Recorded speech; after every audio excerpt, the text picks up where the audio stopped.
ዳጣ በሰላምዬና በራሷ የዲኤንኤ ምርመራ እጅጉን በጣም አለቀሰች። ወይዘሮ ማርታ ያልተጠበቀና ድንገተኛ የዲኤንኤ ምርመራ ሆስፒታል ድረስ ይዛ ሄዳ ዳጣንና ሰላምዬን በግድ ምርመራ መደረግ አለበት ብላ ወሰነች። ዶክተሯም ደግሞ የዳጣን ደም ተወሰደች በኋላ ሰላምዬን ስትወስድ የሚገርመው ነገር ከዳጣና ከሰላምዬ ጋር እጅግ በጣም ተመሳሳይ ነገር አለው ብላ ስትናገር፣ ወይዘሮ ማርታ ደግሞ ፍጥጥ ብላ ቀረች። ዶክተር ውጤቱ መቼ ነው የሚደርሰው? የእውነት የዳጣና የሰላም ደም ተመሳሳይ ነው አይደለ? ይሄማ ትልቅ ቅሌትና ውርዴት ነው ብላ እዛው ሆስፒታሉ አይኗን ፍጥጥ አደረገችው። ዳጣ ደግሞ ዶክተሯ ስትናገር እጅግ በጣም ተገረማትና እናቴ እዚህ ተቀምጠሽ ነው እንዴ? ለረጅም ጊዜ ስፈልግሽና እናቴ በህይወት አለች የለችም እያልኩ ስጨናነቅ የነበረው ወይ የፈጣሪ ስራ፣ እናቴን ከጎን ያስቀምጠህልኝ ነው እንዴ እኔ ስፈልግና ስንከራተት የነበረው? እጅግ በጣም ያሳዝናል። አሁንማ ሰላምዬና እኔ ደማችን ከተመሳሰለ ትክክለኛና እውነተኛ እናቴ ሰላምዬ ናት ማለት ነው ብላ እጅጉን በደስታ ተሞላች። ሰላምዬ ዶክተሯ ደሟን ስትሰጥ እጅግ በጣም ደንግጣ ፈጥጥ ብላ ቀረች። ዶክተሯም ደግሞ ምን ነው የኔ እህት እንደዛ አፍጦ ማየት ተገቢ አይደለም፣ የምታፍሪበት ነገር አለ እንዴ ብላ ስትላት፣ አረ እኔ በጭራሽ የማፍርበት ሳይሆን እውነት ልቤ የነገረኝ ነገር ከሆነ አይደለም ደስታ ባለቅስ ምን ይከፋል ብላ ስትል፣ ሰላምዬ አንቺ እናቴ ነሽ ማለት ነው እንዴ? ይሄ ነገር እንዴት ነው እያመራ ያለው? ምን አይነት ስሜት ይሰማሻል ብላ ዳጣ ስትጠይቃት፣ ዳጣ እውነት ለመናገር ጋሼ እኛ ቤት ይዞሽ ከመጣ ጀምሮ እኔም ልጄ ናት የሚል ልቤ እየመታ ይገኛል። ልቤም የሚያስበው እንደዛ ነው። ይደነግጥልሻል። ምናልባት ዛሬ እውነቱ የሚረጋገጥበት ጊዜ ይሆናል። ተረጋጊ ምናምን ብላ ሰላምዬ ዳጣን ለማረጋጋት ሞከረች።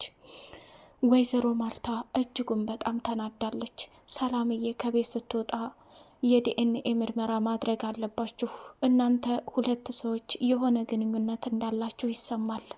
ናታንም ደግሞ ከነገረሽ ወዲህ ያለሽ ስሜት ለዳጣ እጅጉን በጣም የሚከብድ ነገር ነው። ደረጀ ይህን ነገር ሳያውቅ ሁለታችሁ የዲኤንኤ ምርመራ ከተወሰደ በኋላ እናትና ልጅ ከሆናችሁ ችግሬ ከእናንተ ሳይሆን ከገዛ ባሌ ይሆናል እንዴ። አንዳንዴም እኮ ዝምታ ራስን እየጎዳና መስዋዕትነት እያስከፈለ ይገኛል። እኔ ደግሞ ለትዳሬ በታመንኩና በወደድኩት እንደዚህ መሰቃየት አለብኝ እንዴ ብላ ወይዘሮ ማርታ ከሚባለው በላይ ጨለለች። ዳጣም ደግሞ እረ እትዬ ተረጋጊ፣ እኔ እዚህ ቤት መቀመጤ የማያስደስትሽና ሰላም የማይሰጥሽ ከሆነ ጎዳና ያደግኩበትና የለፋሁበት ነው፣ ሰተት ብዬ ሄዳለሁ፣ ብዙም አታስቢ እያለች አለቻት። ህዊ ከዛ ሰላምዬም ደግሞ ዳጣ እመኒኝ፣ አንቺ ልጄ ከሆንሽ እኔ በአለም ላይ ደስተኛ እሆናለሁ። ምክንያቱም አንቺ ለ19 ዓመት ስጠብቅሽና ስፈልግሽ የነበርሽው ልጄ ከሆንሽ ብዙ የማወራሽ ታሪክ አለ ብላ ስትላት፣ ዳጣ እምባዋን መቆጣጠር አቅቷት ወደ ዶክተሯ ፊት ለፊት ዙራ ማልቀስ ጀመረች። ወይዘሮ ማርታ ከሚባለው በላይ ራሷን መቆጣጠር አቅቷት ምን ማድረግ እንዳለባት እያሰበች ትገኛለች። ሰላም ሰላም ሰላም! ውድ የተከበራችሁ የአዚህ ቲዩብ ቤተሰቦች እጅግ በጣም ተወዳጅና በጉጉት ስንጠብቀው የነበረው የዳጣ ድራማ እንደቀጠለ ይገኛል። ቻናሉን ላይክ፣ ሰብስክራይብ እያደረጋችሁ ለምታበረታቱኝ፣ ሀሳብ አስተያየታችሁን ኮሜንት ለምትሰጡኝ ከልብ አመሰግናለሁ። ዳጣ ሰሞኑን እየከፋትና እየባሳት ለናታን የተፈጠረውንና የሆነችውን የአቶ ደረጀ ልጅ ነኝ ለማለት ቢከብዳትም እናቷ በህይወት እያለች እና እስካሁን ድረስ ከተወለድኩ ጀምሬ ጡቷን አልጠባሁ፣ የእናትን እቅፍ አላገኘው፣ እንደው በጎዳና ስሰቃይና መከራዬን ሳይ የኖርኩ ሰው ነኝ ናታን። እኔ ስስቅ ስጫወት እንዲሁም ደግሞ ስቀልድ ብዙ ህይወትና መከራ ያልተፈራረቀብኝ ይመስላል አይደል ናታን? እንደኔ ፈተናዎችን ያስተናገደ ሰው የለም። ሆኖም ግን እጅግ በጣም ደስተኛ ነኝ። ጎዳና ላይ ብርዱም፣ ረሃቡም፣ ጥማቱም፣ ችግሩም፣ የቤተሰብ ፍቅርና መውደድ ብዙ ነገር የተፈራረቀብኝ ሰው ነኝ። ዛሬ ላይ ግን እዚህ ፍቅር የመሰለ ቤተሰብ ብመጣ አቤጌል ብታሰቃየኝና ክፉ ብትሆንብኝ አትገረም። እዛ ቤት ሁላችሁንም እወዳችኋለሁ፣ በጣም ደስ ትሉኛላችሁ ብላ ስትናገር እኔንም ትወጅኛለሽ? ለምን እጠላሃለሁ? አንተ እኮ እጅግ በጣም መልካምና አስተዋይ ወንድም ነህ። አቤጌል እንኳ ልትመታኝ ስትል የምትከላከልልኝ የምትጠብቀኝ፣ ለእኔ ያለ ስሜት ጠንቅቄ ያውቃለሁ። ግን አቤጌል እህቴን እየወደደችና እያፈቀረችህ ካንተ ጋር ስሆን ደስታ የማይሰጣት ከሆነ ዘወር ልላት እገደዳለሁ ብላለችው። እንግዲህ ዳጣ የአቶ ሲሳይ ልጅ እንዳልሆነችና ጎዳና ብዙ ስቃይ እንዳሳለፈች እናትሽ በህይወት አለች፣ ግን በልጅነት እንደተጣልኩኝ ብዙ ነገር ሰምቻለሁ። ስለ አባቴ ሲሳይ ደግሞ ወደፊት የማወራህ ይሆናል። ምናልባት ሲሳይን አባዬን ደብቄው ቢሆንስ፣ እንዲሁም ደግሞ ደረጀን ዋሽቸው ቢሆንስ? ዳጣ ይህን ነገር ትኩረት አድርገሽ መፍትሄ ልትፈልጊለት ይገባል። እማዬ በጣም ጥሩ ሰውና መልካም ሰው ናት፣ ግን ይሄ ድብብቆሽ መጨረሻ ላይ የሚያመራው እኔ ወደ አሰብኩት ከሆነ ከባድ ጥያቄ ነው። አንተ ያሰብከው ምንድን ነው ብላ ስትለው ሰላምዬ በተደጋጋሚ ዳጣ ከየት ነው የመጣችው? ቤተሰቦቿ የት ናቸው? ተወልዳ ያደገችው የት ነው የሚለውን በተደጋጋሚ እንድጠይቅሽ ትፈልጋለች። እሷም ይሄን ነገር ስለምትፈልግ ለሰላምዬ አሁን ያልሽኝም በሙሉ እነግራታለሁ። ምናልባት እኮ አይታወቅም፣ መፍትሄ ሊመጣ ይችላል። ዳጣ ሁሉንም እምቢ ማለት አይጠበቅብሽም ብሎ ሲላት ናታን የነገርኩህ ሚስጥር ይሄ ብቻ አይደለም፣ ገና ብዙ ነገር አለ። አንድ ቀን ደግሞ ጊዜ ሲፈታው እንደዚህ ሁሉንም አጫውታለሁ። ለሰላም ደግሞ አንተ እንዳትነግራት በተደጋጋሚ እኔንም ጠይቃኝ ነበር፣ ግን እኔ ቀስ ብዬ እንደምነግራት አምናለሁ ብላ አለችው።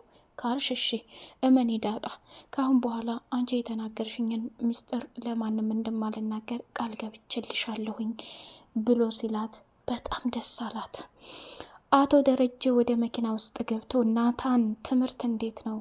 አቤጌልና ውሃስ እንዴት ናቸው? የውሃስ ጤንነት እንዴት ነው እያለ ሲጠይቀው አባዬ ውሃ ከጊዜ ጊዜ ከእድሜዋ አንጻር እየበሰለች እና እየተለወጠች ልትሄድ ትችላለች። አንተ ግን የምርመራውን ነገር ዶክተሮች ማጠያየቅ አለብህ ብሎ ሲለው የኔ ልጅ ሁሉንም ነገር ጠያይቃለሁ። በቅርብ ጊዜ እንግዲህ ጥሩ ክትትል እንዲደረግላት እፈልጋለሁ። ናታን አቤጌል አሁን ለታ የሰራችው ስህተት በጣም አደገኛና ከባድ ነው። ያንን ስህተት እንዳትሰራ ሁላችንም አኩርፈንና ዝም ብለን እሷን መቅጣታችን ትልቅ ለውጥ ያመጣል ብዬ አስባለሁ። ኤቢ እህቷን መቼም ለመግደል በፍጹም አትፈልግም። ሆኖም ግን በውስጧ ያላት ክፋት እጅግ በጣም አደገኛ ነው። ያ ስህተት ዳግም ቢፈጠር ኮተቷን በፌስታል አስይዤ ገጠር ነው ምነዳት ብሎ ሲል አባዬ ተረጋጋ። ባለፈው ያደረገችው ነገር ኤቢ በጣም ከባድ ነው። ሆኖም ግን አሁን ላይ ጎዳና ላይ ወጥታ ሁሉንም አይተዋለች። ዳጣ ባትኖር እኮ የሰካራምና የጅብና የአውሬ መጫወቻ ሁና ነበረ። አየህ አባዬ የዳጣ ይለያል። ዳጣ ምናልባት እዚህ ቤት ከቆየች ብዙ ነገር ልትለውጥ ትችላለች። ውሃንም ልትጠብቃት ትችላለች። እንዴት ዳጣ እዚህ ነው የምትሆነው? የት ልትሆን ትችላለች? ግን ይሄን ለምን ጠየቀኝ? የሰማኸው ነገር አለ እንዴ ብሎ ሲለው ኧረ አባዬ ምንም፣ ፊትህ ላይ ግን እንደዛ አይታይም። ምን ነው እየተፈጠራለ እንዴ? ሰላም ስለ ዳጣ በተደጋጋሚ እየጠየቀች ነው። ዳጣ የት ነው የተወለደችው? ቤተሰቦቿ የት ናቸው? እናት አባቷ የት ነው እያለ እየጠየቀችኝ ነው። ግን እኔ እምመልስላት መልስ አጥቼ ዝም ብያለሁ እንጂ ሌላ ምንም አዲስ የለም። ይሄ ነገር ማውቃለች። ዳጣ ልጇ መሆኗን ተረድታለች ማለት ነው እንዴ አለና በጸጸት አንገቱን ሲደፋ እንዲ አባዬ ምን ነው የተፈጠረ ነገር አለ እንዴ? ሰላም ምኑን ነው ያወቀችው ብሎ ሲለው አይ ወድህ ነው አለና አቶ ደረጀ ተናዶ ከመኪና ውስጥ ወረደ። ናታን የዳጣን የህይወት ታሪክ ሰምቷል። ከአቶ ደረጀ ጋር የተያዘ ነገር አለ እንዴ? እውነት አባዬ ዳጣ የሱ ልጅ ከሆነች ምንኛ መታደል ነው። እኔ ለራሱ ለማግባት እድለኛ ሆናለሁ። ምክንያቱም የኔ አባት ታሜና አቶ ደረጀ እጅግ በጣም ጓደኛ ናቸው። ብዙ ጊዜ በትዳር እንድንጣመርና እንድንዛመድ ይፈልጋል። እኔ ደግሞ ዳጣን እወዳታለሁ። ከጊዜ በኋላ ለእኔም ስሜት ሊኖራት ይችላል ብሎ መኪና ውስጥ ተደሰተና እንግዲህ ሰላምዬን ቁጭ አድርጎ ዳጣ እያንዳንዱ እየነገረችውን በሙሉ ለሰላም ነገራት።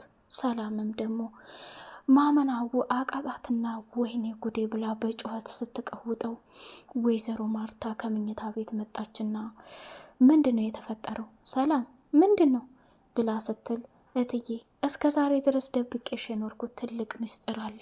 ምንድን ነው ልስማው? እኔ ለ19 ዓመት ሙሉ ስፈልጋትና ልጄ ትመጣለች እያልኩ ስጠብቃት የነበረችው እውነተኛ ልጄ ካጠገቤ ሆና ነው ለካ እስከ ዛሬ ድረስ። እትዬ በአንቺ አልጋ ላይ ብዙ ነገር ፈጽሜያለሁ። የተጸነሰው ጽንስም ያቶ ደረጀ ነው።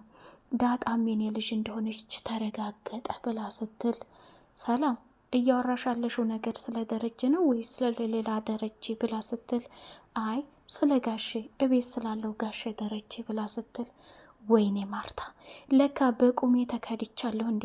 ለካ አቶ ደረጀ ሲጫወትብኝ ነበር እንዴ? አለችና ሰተት ብላ ወይዘሮ ማርታ ዳጣንና ሰላምዬን ወደ ሆስፒታል ሄዳ የዲኤንኤ ምርመራ አድርገው እናትና ልጅ መሆናቸውን ለማረጋገጥ ወሰነች። ዶክተሯም ዘንድ ሄዳ የዳጣን ደም ከሰጠች በኋላ መልሳ የሰላምዬን ስትወስድ ዶክተሯ እጅግ በጣም ተገረመችና ፍጥጥ ብላ ስታይ የሆነ ተመሳሳይ ነገር አለ። ውጤቱ ግን የሚወጣው ነገ ነው። ውጤቱን መተሽ መውሰድ ትቻለሽ ወይዘሮ ማርታ። ሰላምና ዳጣ ደማቸው ተመሳሳይ የሆነበት አጋጣሚ አለ። ይብለጥ ደግሞ ለማረጋገጥ በጸጉር ማድረግ እንችላለን ብላ ስትል ቀወጠችው። እንግዲህ ዳጣ የሰላም ልጅ መሆኗን ወይዘሮ ማርታ አወቀች። ዳጣ የደረጀ ልጅ ናት ወይ የሚለው ደግሞ እጅግ በጣም ከባድና አነጋጋሪ ጥያቄ ይሆናል። ማርታ እንዲሁም ደግሞ አቶ ደረጀና የቤቱ ሰው ሁሉ በሙሉ አቤጌል የሰራችው ነገር እጅግ በጣም ከባድና አነጋጋሪ ነገር ስለነበረ ለአንድ ቀንም ሆነ ለሁለት ቀን ጸጥ ብለው አኩርፈው መቀጣጫ እንዲደረግ ተወሰነ። ኤቢም ሁሉም ሲያኮርፏትና ሳያናግሯት ሲቀሩ መጨረሻ ላይ ውሃም እኔ አባዬ ማንንም እንዳታናግሪ ብሎኛል ኤቢ፣ ስለዚህ እንዳታዋሪኝ። አባዬ አቤጌልን ያወራና መልስ የሰጠ ከዚህ ከቤት ይባረራል ብሏል። በዛ ላይ ደግሞ ካሜራው እየቀረጸ ነው።